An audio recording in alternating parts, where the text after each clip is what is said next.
Glória a Deus. Meus queridos e amados irmãos, a paz do Senhor a todos. Neste momento, eu quero nesse exato momento externar aqui a minha gratidão ao El Shaddai, ao Deus do meu louvor, por essa rica e feliz oportunidade. Também estendendo a nossa gratidão a cada companheiro que faz o nosso leitura diária, ao nosso redator, nosso irmão e amigo Edgar Melo, e a todos vocês, que nos prestigia com a sua audiência. Que Deus continue abençoando as nossas vidas. Pela graça de Deus, aqui estamos em mais no seu, no nosso leitura diária, com muito prazer, com muita satisfação, com muito carinho. E desta feita, trazendo aqui um comentário na lição de número 10, né? E especificamente falando no leitura diária no dia que me é cabível, né? No caso, no dia de sábado. Mas eu quero fazer algumas citações aqui, por exemplo, do textuário da lição que está em Romanos, capítulo 12, carta do apóstolo Paulo aos Romanos, capítulo 12, versículos 6 e 7, que nos diz assim: De modo que, tendo diferentes dons, segundo a graça que nos é dada, se é ensinar, haja dedicação ao ensino. Na verdade e prática desta lição, nos diz a seguinte expressão: os vocacionados por Deus para o ministério de ensinar são por ele chamados para edificar a igreja de Cristo. Glória a Deus, né? Lição do próximo comentário, né? Lição de número 10, que tem como tema o ministério de mestre ou doutor. Glória a Deus. No nossa leitura diária, na segunda-feira, Atos, capítulo 13, versículo 1, doutores na igreja. Glória a Deus. Na terça-feira, primeira carta do apóstolo Paulo aos Coríntios, capítulo de número 12, versículo 29. Nem todos são doutores. Na quarta-feira, primeira carta do apóstolo Paulo ao jovem Timóteo, ao pastor Timóteo, ou simplesmente carta do apóstolo Paulo a Timóteo, capítulo 1, versículos 6 e 7, que diz: doutores sem entendimento. Na quinta-feira, ainda 2 Timóteo, capítulo 4, versículo 3, falsos doutores. Na sexta-feira, Tiago, capítulo 3, versículo 1, a responsabilidade do mestre. Sábado, né, onde está o nosso comentário, glória a Deus. Mateus capítulo 4, versículo 23 a 25. Jesus, o mestre por excelência. Glória a Deus, né? E sem mais delongas, né? Externando aqui mais uma vez a minha gratidão, a minha alegria por poder participar dessa tão grande obra, né? Eu quero ler agora o tema, né, do nosso texto, do nosso assunto, que está em Mateus capítulo 4, versículo 23 a 25, que nos diz assim: E percorria Jesus toda a Galiléia, ensinando nas sinagogas e pregando o evangelho do reino, e curando todos os enfermos e moléstias entre o povo.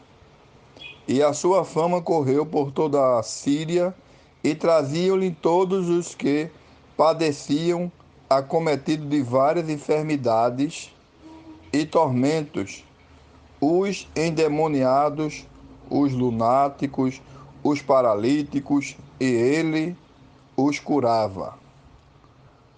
E seguiam uma grande multidão da Galiléia, de Decápolis, de Jerusalém, da Judéia e da além do Jordão. Glória a Deus, né? Esta lição de em apreço o ministério de mestre ou doutor, né? Nós vamos estar abordando esse tema tão importante, tão interessante, e nada mais citar como referência o mestre por excelência, né? Jesus Cristo. Glória a Deus. Louvado seja o nome bendito de Jesus, né? E na lição nós temos a definição, né, do termo mestre, nós temos algumas pontuações e nós, claro que falando de algo tão glorioso, né, nós não poderíamos esquecer do exemplo áureo que é Jesus Cristo, o mestre por excelência. Amém?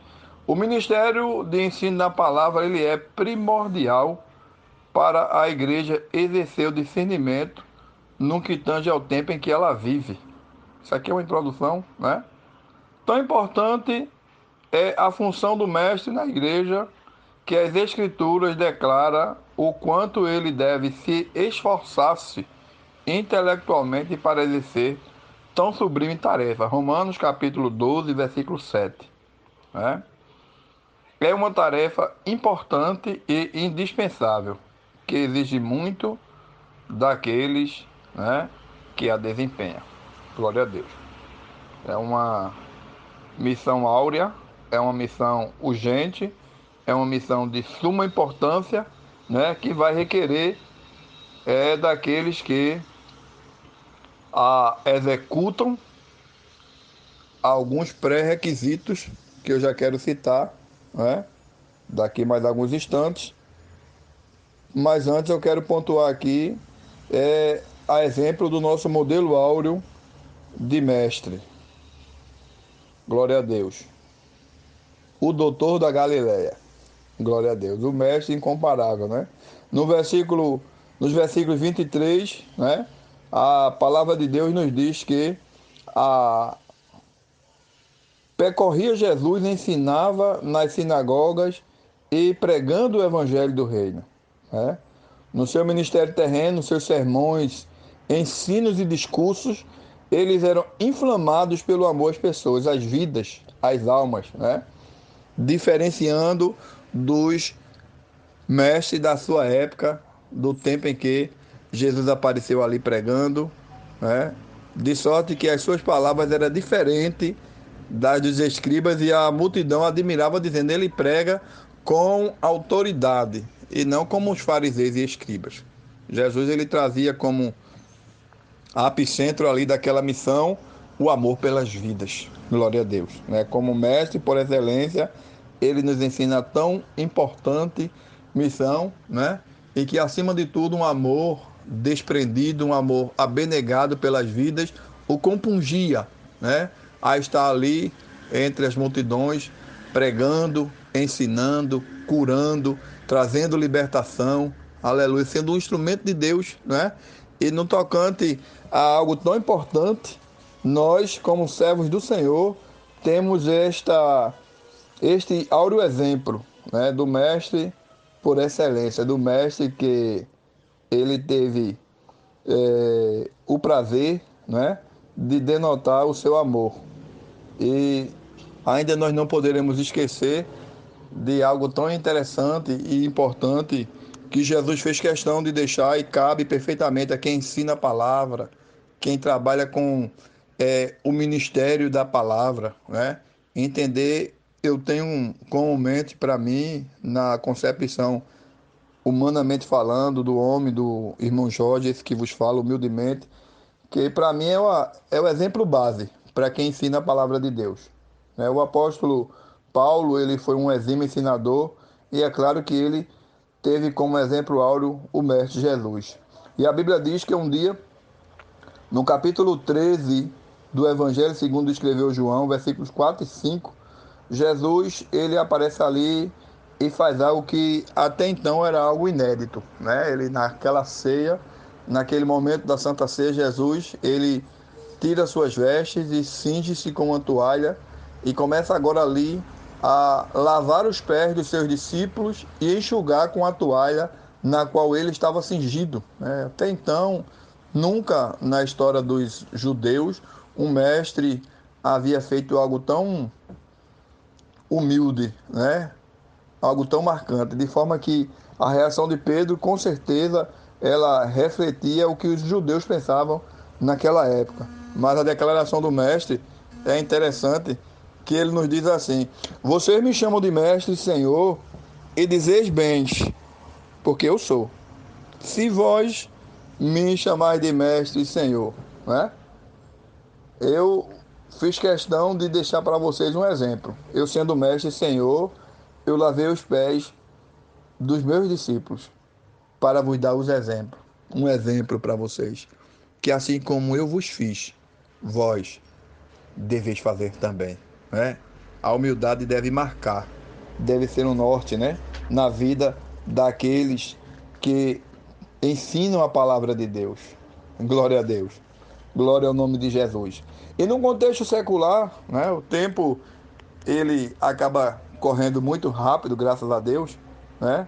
E eu quero, assim, sem muita delonga, já ir para a importância do Ministério de Mestre nos dias atuais, né? E eu quero pontuar aqui algumas observações que eu quero citar com os irmãos. A responsabilidade de um discípulo, de um discipulado contínuo, né? Tem alguns requisitos necessários para um verdadeiro mestre. E é claro que está aqui na lição, eu vou citar e trazendo aqui uns 2 ou 3 comentários por conta do tempo, mas uma das características de um verdadeiro mestre é que ele tem que ser um salvo em Cristo, né? Ele não pode ter dúvida quanto à sua própria salvação, quanto às experiências, né, obtidas ali no Calvário. Amém? Este homem, este servo de Deus, ele tem que ter isso como algo que norteia a sua vida, não é? Infelizmente, a gente encontra algumas pessoas que não creem naquilo que ensina, infelizmente, né? Outro ponto importante na vida de um verdadeiro mestre é o hábito de ler, né? Glória a Deus. Já dizia Rui Barbosa, o homem vale o quanto sabe, né? E é claro que quanto mais você lê, você vai trazer, agregar conhecimentos na tua mensagem, no teu sermão, no teu ensinamento. E o exemplo áureo, né, do mestre, a Bíblia diz que ele crescia tanto na graça quanto no conhecimento. Há quem diga, né, que o conhecimento secular faz com que as pessoas sequem no sentido espiritual. Se fosse assim, né, a lição até contém esse exemplo, o apóstolo Paulo seria um dos pregadores mais frios, mas a gente sabe que ele foi aquele discípulo, né, aquele apóstolo notório que foi usado por Deus, não só para pequenos, mas também para grandes, não só para pobre, mas também para rico, não só para leigo, mas também para sábios, porque ele fez questão de seguir o exemplo de Jesus, crescer na graça e no conhecimento. O homem vale o quanto sabe. Que Deus nos ajude, né, meus irmãos? Que a gente possa, assim, como o apóstolo Paulo, né, ter um preparo intelectual. Glória a Deus. Pesquisar, ler, orar, né? Dedicar nossa vida ao ensino. Glória a Deus. Pois é um norte, né? Infelizmente é uma estatística e um dos últimos censos, dos únicos censos que tivemos concernente ao cristão, né? Foi constatado que mais de 90% dos evangélicos não têm o hábito de ler, né? E pasmem, né, os senhores, de ler a Bíblia. Então, quanto mais livros, né? Quanto mais material para enriquecer o conteúdo intelectual dos servos de Deus. Mas que Deus nos ajude, né? Que o Senhor, servo de Deus, que o Senhor, pregador da palavra de Deus, mestre, ensinador, possa, né, utilizar as armas que Deus tem confiado ao teu chamado. Glória a Deus, porque aquele que foi chamado para ensinar sabe dos desafios, né? Sabe do norte, sabe da missão, sabe do peso, da responsabilidade, sabe das dificuldades, das limitações, mas acima de tudo, ele sabe que tem uma chamada, sabe que aquele que o chamou é fiel, que vai ajudar, que vai estender as suas mãos sobre a vida dele. É claro que você vai continuar sendo essa bênção, sendo utilizado por Deus para a glória do nome do Senhor. Amém, meus irmãos? Então eu quero concluir aqui, né, desejando para você uma boa aula, né? Haja dedicação ao ensino, busque os meios, os recursos, né? Que Deus com certeza ele vai te ajudar. Amém? Na próxima lição, né, que Deus continue abençoando a tua vida, uma boa aula, né? Eu espero em um breve comentário, né, estar convosco novamente.